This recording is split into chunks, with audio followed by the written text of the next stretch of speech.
अस्सलाम वालेकुम जी। आज मैं आपको सिखा रही हूँ पीटा चिप्स बनाना, यानी कि जो पीटा नान होते हैं ये आपको सिंपली मिल जाते हैं, ब्राउन में, वाइट में, लंबे साइज में मिलते हैं। ये मैंने राउंड इस्तेमाल कर रही हूँ। यहाँ पे आपको सास के लिए चाहिए होगा ऑलिव ऑयल, साथ ही आपको चाहिए इसके लिए जिससे आपको बहुत ज़बरदस्त टेस्ट आएगा, दैट्स गार्लिक सॉल्ट। बहुत ईजिली आपको सुपर स्टोर्स में मिल जाती है, यानी कि लहसुन का नमक, क्रश्ड ब्लैक पेपर यानी कुटी हुई काली मिर्चें, बाजिल और चर्वल आपको चाहिए होगा। अगर आपके पास इनमें से कुछ नहीं है तो जो आपको पसंद है आप मिक्स हर्ब्स भी बीच में डाल सकते हैं, जिसमें रोजमेरी, थाइम, ऑरेगानो, ये तमाम चीज़ें मिक्स हो जाती हैं। साथ ही आपको चाहिएगा एक बेकिंग ट्रे, उस पर आप पार्चमेंट पेपर लगा लीजिएगा।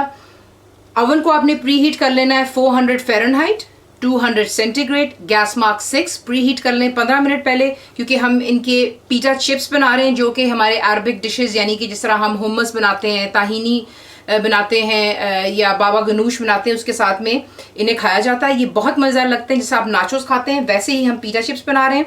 रिक्वेस्ट की गई थी, चीज़ें आपको दिखा दी, अब आपको दिखाते हैं इसको बनाना किस तरह। एक अलहदा से बोल ले लें, मेरे पास यहाँ पे मेजरिंग जग है, मैं उसमें डाल रही हूँ। ऑलिव ऑयल जा रहा है, बीच में जाएगा गार्लिक सॉल्ट। अगर आपको इसका जायका ज़्यादा पसंद है गार्लिक का तो बेशक आप हल्का सा जो फ्रेश गार्लिक होता है वो भी क्रश करके डाल सकते हैं। बेसिल, चर्विल, ब्लैक पेपर क्रश यानी कुटी हुई काली मिर्चें, तमाम चीज़ों को अच्छे से आपने यूं मिक्स कर लेना है। और मिक्स करने के बाद आप इसे एक साइड पर रख देंगे ताकि जितना भी हम लोगों ने चीज़ें स्पाइसेस डाली हैं वो ऑयल के अंदर में जो है इन्फ्यूज़ हो जाएंगी। और तब तक आपको दिखाते हैं नेक्स्ट क्या करना है। वर्किंग सरफेस को क्लीन कर लें। पीटा ब्रेड को सिंपली किसी भी छुरी के साथ में आप काट लेंगे। मैं पिज़्ज़ा कटर इस्तेमाल कर रही हूँ और जिस तरह नाचोस होते हैं उसी तरह आप इसको ट्रायंगल की शेप में काटेंगे। ये देख लें, सिंपल सा काम है। इसके हमने कर लिए पीसेस, तो जितने भी आपने बनाने होंगे उतने आप इनको काटेंगे। और देखिए इसकी मज़े की बात यह है कि आप इन्हें बनाइएगा और ठंडा हो जाने पे आप डब्बे भर करके रख सकते हैं। आपको पता है कि आपने नान इस्तेमाल कर रहे हैं। ब्राउन ब्रेड जो है ज़रा मैं इसलिए प्रेफर करती हूँ कि थोड़ा सा हेल्दी ऑप्शन है। अगर आप वाइट भी पसंद करते हैं तो सेम चीज़ें होंगी और इसी तरह बनेगा, लेकिन क्या है कि वो सिर्फ वाइट नान होगा, पीटा नान। तो पहले इसके स्लाइसेस कर लेते हैं और फिर आपको दिखाते हैं कि नेक्स्ट कैसे हमने इसको जो है बेक करना है।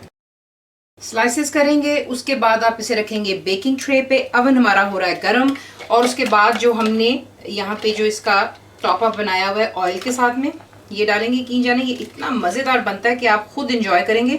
और आपने अच्छी तरह जो है तमाम पीसेस के ऊपर इसे डाल लेना है और इसे डाल लेते हैं पहले और फिर आपको दिखाते हैं कि इसको बेक किस तरह करेंगे। और देखिए जब आप इसको बेक करेंगे आपने इसके पास से बिल्कुल नहीं हटना है, क्योंकि they intend to burn very fast, बहुत जल्दी जलना शुरू हो जाते हैं, क्योंकि ऑब्वियसली ये ऑलरेडी कुक्ड हैं। आपको पता है पीता नान जो होता है सिर्फ क्या है कि हम इन्हें क्रिस्प कर रहे हैं जब तक इन पे एक गोल्डन सा कलर आ जाएगा और ये थोड़े से क्रिस्पी हो जाते हैं, हार्ड हो जाते हैं। तो जो है पहले इस पे ये ऑयल लगा लेते हैं और फिर आपको दिखाते हैं किस तरह बेक करना है। इसी तरह हमने इसको ज़्यादा आपने ऑयल नहीं लगाना, लेकिन ये कि ज़रा अच्छा अमाउंट लगा होना चाहिए ताकि आपको फुल फ्लेवर आना चाहिए गार्लिक सॉल्ट का। तो ये कर लेने के बाद हम इसे बेक करेंगे। हर अवन जो है मैं आपको बता चुकी हूँ टेम्परेचर कितना होगा, लेकिन ये कि ख्याल रखिए पास खड़े रहिएगा। इसे तकरीबन 7 से 8 मिनट लगेंगे और इसे हम अच्छी तरह जो है ब्राउन हो जाने पे और थोड़ा सा हार्ड और क्रिस्पी हो जाने तक इसको बेक कर लेते हैं और फिर आपको दिखाते हैं कि इसको डिश आउट किस तरह करेंगे। और आप देख लें कि परफेक्टली क्रिस्पी हो चुके हैं हमारे पीटा नान। अब इन्हें डिश आउट कर लेते हैं। तो ये रहे आपके पीटा चिप्स। बीच में जो आप देख रहे हैं, अगर आप मैं आपको इसकी लिंक दूंगी वीडियो पे, ज़रूर फॉलो कीजिएगा, दैट्स बाबा गनूश। या अगर आप चाहें तो आप इसके साथ में हुम्मस भी बना सकते हैं, वो भी मेरी प्लेलिस्ट में है, ज़रूर चेक कीजिएगा। आपको एक चेक कराना चाहूँगी कि देखें कितना क्रिस्पी बनता है। ये देखें क्रिस्पी है, बहुत मज़ेदार बनते हैं। डिप्स के तौर पे इस्तेमाल कीजिए। ठंडे हो जाने पर डब्बे भरे और इसको आप रख सकते हैं। जब आपका दिल चाहे आप चाय के साथ में इंजॉय कर सकते हैं, क्योंकि इसमें गार्लिक सॉल्ट है, फुल आपको गार्लिक का जायका देगा। फुल इंग्रेडिएंट्स के लिए आप मेरी वेबसाइट पे जाएंगे, ज़रूर बनाइएगा। बताइए कैसा लगा, दुआओं में याद रखें। Thank you for watching the video.